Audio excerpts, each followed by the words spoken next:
Hello everyone, welcome to my channel. Today we're going to be talking about the Star Wars Rise of Skywalker. Also, we're going to be talking about Amazon's Lord of the Rings series, which has some pretty interesting news, but not like Rise of Skywalker, which we're getting into right now. Rise of Skywalker released in China yesterday, and the reviews are out. Forbes covered Variety, and so many YouTube channels are covering this right now, and it's not good. It's a head scratcher for sure.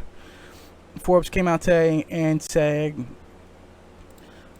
it's the worst movie in the Star Wars saga, and to me that's pretty shocking for Forbes to say, honestly.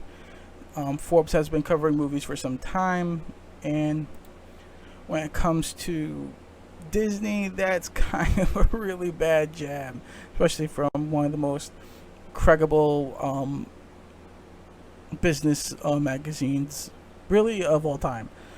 The editor was Scott Mendelson, and in a sense he says the Rise of Skywalker is a bad movie, and a miserable final that serves no purpose other than to reassure adult fans of the original Star Wars that they are still the chosen ones of the pulp culture galaxy.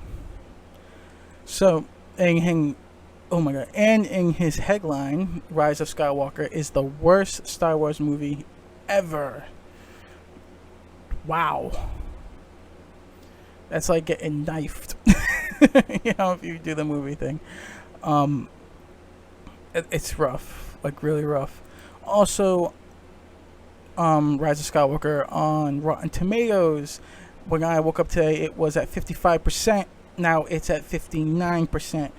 This makes it the second worst rated Star Wars film of all time, being behind Attack of the Clones, which is at 65%, and Solo, which is at 70%. I think Solo is the worst Star Wars movie I've ever seen, followed by The Last Jedi. And this is beneath all of that. That's pretty freaking rough. Like, for real, that's horrible. And again, with the script being leaked, that has apparently been confirmed, because a lot of the people realize, like, this is what's happening during compared to the leaks. They don't know who leaked it, sadly. Also, when it comes to Rey, this is also a blow to her and her stupid remarks that she made basically a few days ago. It's not good. Also, spoiler alert, I have to tell you, is in China they do have a homosexuality was a crime. It's not anymore. They also labeled it as a mental illness. They also have censors for things of homosexuality nature, but however, in Star Wars they let it slide, which is completely I'm for you being gay or anything like that. I'm just saying that this is what China does.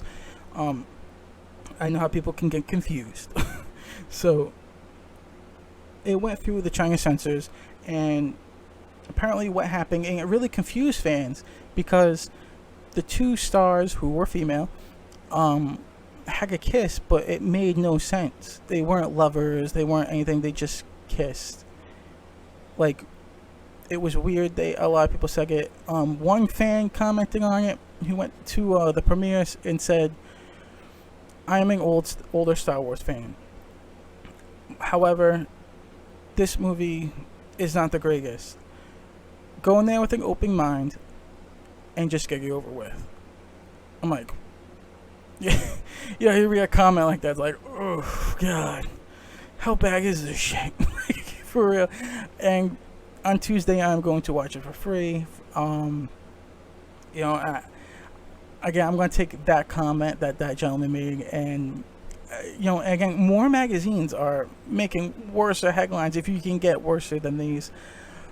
But I'm going to go in there with an open mind, so that's what I'm going to do. I will take that gentleman's review to heart and go in there with an open mind, as everyone should. Just see what it is. I hope that it's not worse than Solo or Last Jedi, but apparently it is. But, ooh, guys, sorry. I don't know what to expect anymore. And the sad thing is, this is the last movie in of the Sega. There is going to be no more Star Wars Segas. It's over. Which is also another sad thing, but at the same time, it's like, oh god, thank God you're not fucking up the series anymore. Okay. double-edged sword on that one. But also this does, when I did my last video about Star Wars, I also said Disney projected this to be $1 billion movie, which is very low for Star Wars, and this is turning out probably to be true because the opening day in China only grossed $27 million, which is not that good since their population is over 1.4 billion people compared to our 300 million. They have a killer population, and they really do like American cinema, and that's why they go to China, because of the market is so big, places like the NBA, etc. But when it comes to cinema, it's pretty outstanding. That's why the Marvel movies make as much as they do, because their population vastly outnumbers ours, meaning they have more customers. So that in itself speaks for itself. So moving on to a brighter note, we're going to talk about the Lord of the Rings television series or TV series, if you're not into the older language like myself. You're all going like, yeah, I watch television, not TV. Or if you're from Europe, the telly. But anyways, this is the picture that they sent out. This is the only picture that they sent out for the series besides the map. As you can see in the back, there are elven knights who look like a little older or higher elven knights, I should say. Also, you do have a picture of what looks like to be some type of Witch King or Wraith, or it could be Sauron himself. There has been some confusion with the storyline in itself. People saying that it's going to be from a different age. However, in Variety covered it, they said it's going to be during the time of the rings, which would coincide with a tweet they released of the rings. And when it comes to the rings and stuff like that, what made this incredibly confusing is that they're putting a younger Galadriel in, but Galadriel is 65 to 7,000 years old during the time of the rings. And you say, well, that's a little old. I'm like, well, elves are deemed with immortality. They can't get sick. And but younger Galadriel wouldn't really make sense in this, since the rings are still out and you see her basically. It's a little strange. So they didn't get the original actress to play Galadriel. I think that was for financial reasons. I have absolutely no idea the reasoning behind this, since she's still acting today, and that would have been a way better character to go with, because it brings a lot of nostalgia. But instead they went with this young woman who could blow us away. I don't know, but I think the better choice would have been to go with the original Galadriel, because for obvious reasons. But she's going to put a younger Galadriel, which I still have trouble following. I'm not the biggest Lord of the Rings fan, but I do know some of the lore, and I do like the movies, all the movies. But I just don't get it. I really don't. I honestly think it was for budget reasons, and that would make sense, since the earlier version of what they were doing kind of changed. But on this high note, for them casting such an amazing character, to bring it back for this huge nostalgia factor, and she will be playing, I guess, a major role from what I've been reading from Variety. Phil decided to quit. This has nothing to do with the Galadriel casting, since this Galadriel casting was a few days after Phil quit. Will quit. Will Poulter. They're using and getting little named actors and actresses. That is not an insult. That is not a jab at anyone. I'm just talking about, like, legal credibility from legal movies that don't pop, like Star Wars and things like these are like career-defining movies. Things like the original Lord of the Rings series and of course the Hobbit series, and you can just keep going. Like Marvel, that's a career-defining, Sega. That's like Captain America. That's a real defining. If you play them, it's a defining role. For you to leave, especially if you're a little actor, but not with because you're looking for that career role, and to leave is pretty significant and pretty alarming. I didn't say why the gentleman left. I think that was from a contract wise, because through New Zealand, they through towns they have signed contracts over there, basically gag ordering people to not speak or you will be sued about any of the production sites, etc., to keep the movie really sealed tight. So he left, but when he left, there was a hint of the schedule that was released, which is huge, and that schedule says that Amazon's taking a 5-month break from shooting, which is not good. Why they're taking a 5-month break from shooting is, to me, just dumb. I don't see why you would do that. Maybe, I don't think it's to look for another actor. Honestly, don't. They have been approved for 2 seasons. I just don't get why 5 months, unless they started shooting already and they need to reshoot everything that Mr. Will Poulter played, and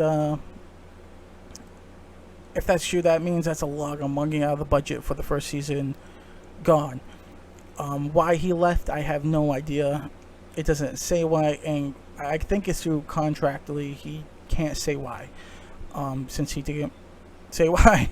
Also, Legolas has been rumored to come back, which is weird because they can't get back Galadriel, the original actress for Galadriel, because Legolas would be younger, just like Galadriel. So it would be a little weird, but so that rumor has been circling also. But when it comes to the Lord of the Rings series, why I'm worried about it is because the game has been announced for 2021, which is a year away.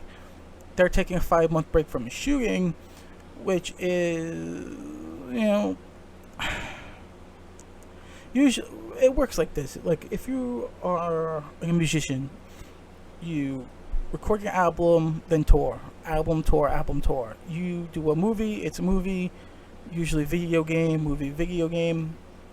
For example, Star Wars. If you're in a TV series, it works the same way. Like a Defiance video game. Excuse me. Battlestar Galactica video game. This is basically the best scenario. Scenario for formula.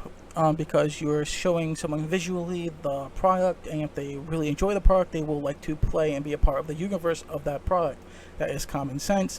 But however, Amazon, I don't know what they're doing when it comes to the scheduling. Especially, I just hope it just comes out before the game. Even though the game will have a big pop at first, we still don't know if it's going to be a subscription based or the other Lord of the Rings video game, when I was playing, you had to pay at a certain point to go on, which was kind of sucky, but still it wasn't a really good game. But when it comes to the new one, and again made by Amazon, I just hope it's not pushed back because of the formula, but also I hope they just get the first season done. And again, when it comes to Hulu, their movies are not that great. However, they have been bringing on a lot of great producers, some from Game of Thrones, which if you saw Game of Thrones, has a very good fan base and is very popular. I don't know the budget per episode. Game of Thrones was pretty big, so take that as you will. Also, I think the budget is going to be alright because they already are shooting in New Zealand. But with the 5-month break, I don't know if that's for to reshoot or because they ain't really released anything on it. And this is probably the most lip-sealed TV series with no leaks like ever. Yeah, but if you guys enjoyed this video, hit that like button, and if you want to see more, just hit that subscribe button. That helps out amazingly. Also, I do have a lot of other videos ranging from Aliga, etc. My next video is going to be a lot more production wise better. I found a new editor that I can work with. It's really great. And my next video is going to be a little controversial. It's going to be Aliga versus Android 18.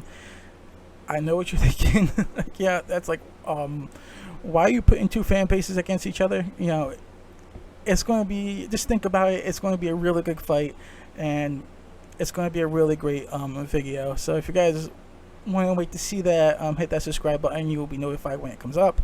And if you like this video or any of the other videos, hit that like button, and I'll see you guys in the next one. Thanks for watching.